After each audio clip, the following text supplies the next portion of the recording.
इस बात से कुछ लोग परेशान थे, और जो लोग परेशान थे उनमें से एक का नाम शायद आपने सुना हो। कभी इतिहास में नाम सुना है अनाथ पिंडक नाम के एक आदमी का? नहीं सुना? कोई बात नहीं, आप सुनाते हैं आपको नाम। अभी तो सुन लिया है ना। तो अभी बहुत इंटरेस्टिंग व्यक्ति था, उसी कहानी थोड़ी देर में आपके सामने 8-10 ऐसे इंटरेस्टिंग कैरेक्टर्स आएंगे जिन्होंने बुद्ध के जीवन को काफी प्रभावित किया, उनमें से एक व्यक्ति ये भी था। अब इस नई व्यवस्था में क्या हो रहा था?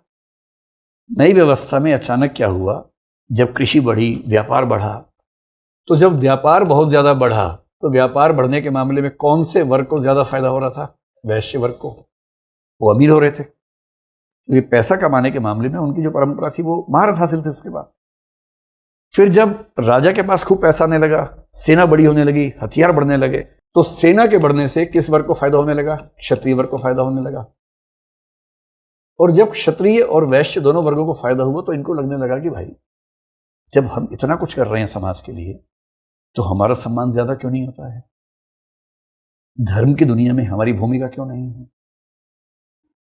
और ये यूं ही नहीं हो रहा कि उस समय के सबसे महत्वपूर्ण दो धर्म, जैन और बौद्ध, दोनों के प्रवर्तक क्षत्रिय वर्ग से आते हैं। और इसका मतलब ये है कि शायद इन वर्गों में ये प्रेरणा थी कि अब हमें धर्म की दुनिया में भी सम्मान, ये दुनिया भर में कॉन्सेप्ट है, इसको बोलते हैं स्टेटस इनकंसिस्टेंसी से स्टेटस कंसिस्टेंसी की ओर जाना। अगर आप अमीर हैं, ताकत राजनीति में ज्यादा है, पर समाज में सम्मान नहीं है, आप इतना बेचैन रहेंगे समाज में सम्मान हासिल करने के लिए कि सारी ताकत वहीं झोंक देंगे अपनी, ताकि तीनों स्टेटस बराबर हो जाएंगे।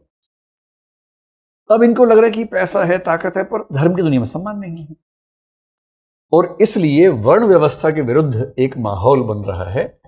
और आप देखेंगे कि उस दौर में एक परंपरा शुरू हुई जिस परंपरा को बोलते हैं श्रमण परंपरा। ये नाम तो सुना होगा आप लोगों ने, है ना? अब इसका जिक्र करेंगे। श्रमण परंपरा का बेसिक मतलब है जिन्होंने श्रम के माध्यम से धर्म की दुनिया में नया प्रयास किया, वो श्रमण कहलाते हैं। श्रमण परंपरा पहली कोशिश कर रही है वर्ण व्यवस्था को कमजोर करने की, क्योंकि वर्ण व्यवस्था की वजह से इन वर्गों को बहुत मौका नहीं मिल पाया। दूसरा क्या कर रही है? बलि प्रथा। मैंने कहीं पढ़ा कि उस समय जो बड़े यज्ञ होते थे, छोटे में तो नहीं होता होगा लेकिन कोई बड़ा यज्ञ है, और बहुत बड़े यज्ञ में राजा को या किसी अमीर वाले को बहुत ज्यादा पुण्य चाहिए। बहुत पुण्य चाहिए तो क्या करना पड़ेगा? 1000 या 10,000 बैल काटने पड़ेंगे। जितने बैल काटोगे उतना पुण्य मिलेगा। अब दिक्कत है कि जो खेती करने वाले लोग हैं उनको बहुत टेंशन होती है। जैसे कोई बैल जाता है उनको लगता है अरे भाई मर गए। उनको बैलों से मोहब्बत है ऐसा नहीं है, उनको हल जोतने के लिए बैल चाहिए। अमेरिका में अगर आपने अब्राहम लिंकन का इतिहास पढ़ा हो, अमेरिकी क्रांति का, उनको दासों की मुक्ति से इमोशनल मतलब कितना था हमें नहीं पता, पर उत्तर अमेरिका में दासों की जरूरत थी, और दक्षिण अमेरिका के लोग जो खेती प्रधान थे वो दास छोड़ने को तैयार नहीं थे। उत्तर अमेरिका को मजदूर चाहिए थे, और मजदूर कहां से आएंगे? दास प्रथा खत्म होगी तो दास लोग मजदूर बन के वहां जाएंगे। दास प्रथा खत्म ना हो, ये दक्षिण अमेरिका पूरी ताकत लगा रहा था। इस चक्कर में अमेरिका के 7 राज्य एक अलग देश बनाते हैं। गृह युद्ध चलता है 5-6 साल तक, उसके बाद जाके फिर अमेरिका वापस एक देश बनता है। ऐसे यहां भी चल रहा है। तो कृषि के लिए चाहिए कि पशु बलि खत्म हो। इसलिए आप देखेंगे कि चाहे बौद्ध धर्म हो चाहे जैन धर्म हो, ये सारे अचानक अहिंसा की बात कर रहे हैं।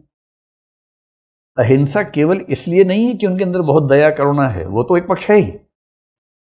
उस समय की इकोनॉमी की जरूरत है कि अहिंसा हो, ताकि कृषि के विकास में पशुओं की शक्ति का ज्यादा से ज्यादा इस्तेमाल किया जा सके।